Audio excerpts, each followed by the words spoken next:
Se você deseja compreender a pegada logística exata da religião moderna, o relatório de 2026 sobre o status do cristianismo global fornece uma auditoria definitiva. Os dados do lançamento deste ano apresentam uma contradição matemática gritante. Vejamos as entradas primeiro. A Força Missionária Cristã Internacional alcançou um pico de capital humano, com 455 mil funcionários estrangeiros ativamente mobilizados em campo. Apoiando essa força de trabalho está um motor financeiro igualmente massivo, canalizando 1 trilhão e 80 bilhões de dólares em financiamento anual para causas globais. E no lado logístico, o trabalho de tradução alcançou uma escala enorme, com o Novo Testamento agora traduzido para 2.600 idiomas diferentes. Este gráfico mostra como essas entradas viram resultados demográficos. Apesar do pessoal e do trilhão de dólares, 81% da população não cristã do mundo permanece totalmente isolada desse esforço. Essa métrica de 81% significa que a vasta maioria dos não cristãos não possui um único cristão em seu círculo social ou esfera de influência. Ainda mais preocupante para os estrategistas globais, esse número está totalmente estagnado, não se moveu nem uma fração de 1% desde 2020. Isso cria uma diferença gritante. Você tem entradas crescentes, dinheiro, traduções e pessoas, gerando resultados demográficos absolutamente estagnados. A pergunta óbvia é: se o capital e o pessoal estão operando em níveis recordes, o que exatamente está paralisando a expansão? Os dados sugerem que o movimento missionário moderno não sofre de uma crise de escala. Ele sofre de uma alocação estrutural catastrófica de recursos, onde o capital massivo acaba seguindo o caminho de menor resistência. Para rastrear essa má alocação, olhamos como o mapa geopolítico se inverteu no último século. Em 1900, apenas 17,6% da população cristã mundial vivia no sul global. A logística fluía quase exclusivamente do oeste para o leste e do norte para o sul. Em 2026, isso mudou. Atualmente, 69% dos cristãos residem no sul global. A África abriga 780 milhões, crescendo 2,6% ao ano.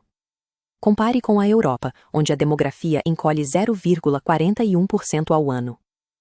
Essa inversão criou o que estrategistas chamam de nós duplos. Duplos, nações que se transformaram de campos missionários históricos em centros que recebem e exportam pessoal simultaneamente. O Brasil é o exemplo definitivo de um nó duplo moderno. Segundo dados de 2022 da Associação de Missões Transculturais Brasileiras, o país mantém atualmente uma força de envio ativa de 19 mil missionários transculturais. Essa força brasileira atua com uma diversidade teológica significativa, impulsionada por pentecostais em 40% e calvinistas em 28%. Curiosamente, a métrica brasileira para a implantação transcultural inclui missões domésticas internas, visando tribos indígenas, quilombolas e comunidades de refugiados internos, o que difere da forma como bancos de dados internacionais contabilizam esses movimentos. No fim das contas, essa inversão demográfica reescreveu a logística do século XIX. O sul global já não é um campo missionário, é o motor principal do capital humano moderno.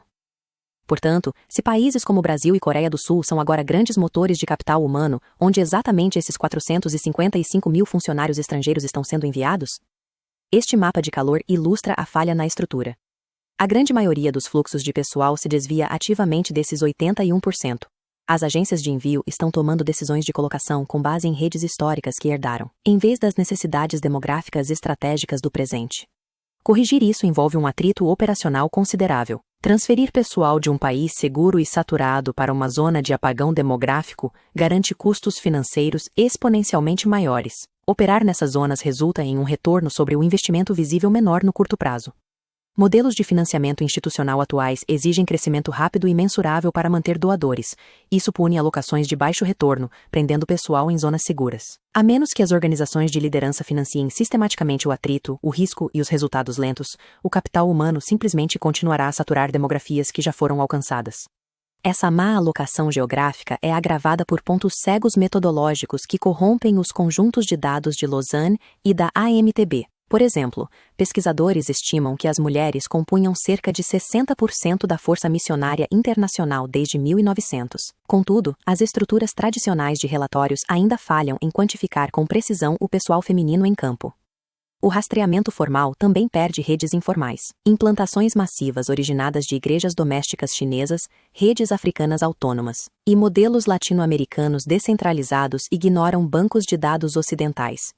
Embora os dados sobre pessoal sejam difíceis de verificar, a ineficiência de capital é muito mais quantificável. A renda pessoal cristã global está atualmente estimada em 59 trilhões de dólares.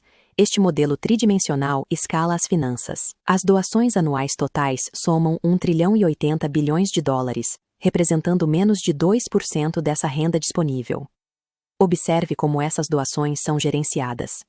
Esta fatia vermelha representa perda de capital por vazamentos e fraude eclesiástica. Essa fatia isolada corresponde a 70 bilhões de dólares, desviados todos os anos. Isso significa que 6,5% de todas as doações globais para causas missionárias e de caridade são interceptadas por agentes internos antes de chegarem ao campo. Esse vazamento cresce 0,78% ao ano. O movimento missionário não é limitado por recursos. Tem 1 trilhão de dólares em capital. Ele está sufocando por falta de governança institucional e integridade financeira. Os dados de 2026 mostram uma realidade clara. Um movimento que possui mais capital e pessoal do que em qualquer outro momento da história, mas paralisado por logística obsoleta e vazamentos internos.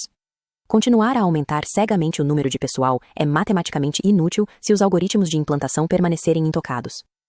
Para avançar, a liderança deve romper intencionalmente os laços com redes legadas e redirecionar vetores de nós duplos como o Brasil diretamente para as zonas de apagão demográfico.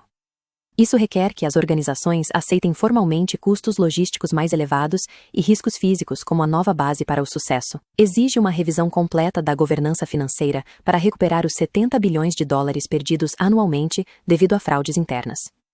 E exige que os pesquisadores atualizem suas metodologias de dados para reconhecer e financiar formalmente as redes informais lideradas por mulheres e redes do Sul Global que executam o trabalho. Porque se o objetivo é a expansão, os 81% de não cristãos com zero acesso social ao movimento é a única métrica que realmente importa. Para quebrar a estagnação, as missões globais precisam parar de seguir o caminho de menor resistência. As organizações devem financiar estratégica e agressivamente o atrito.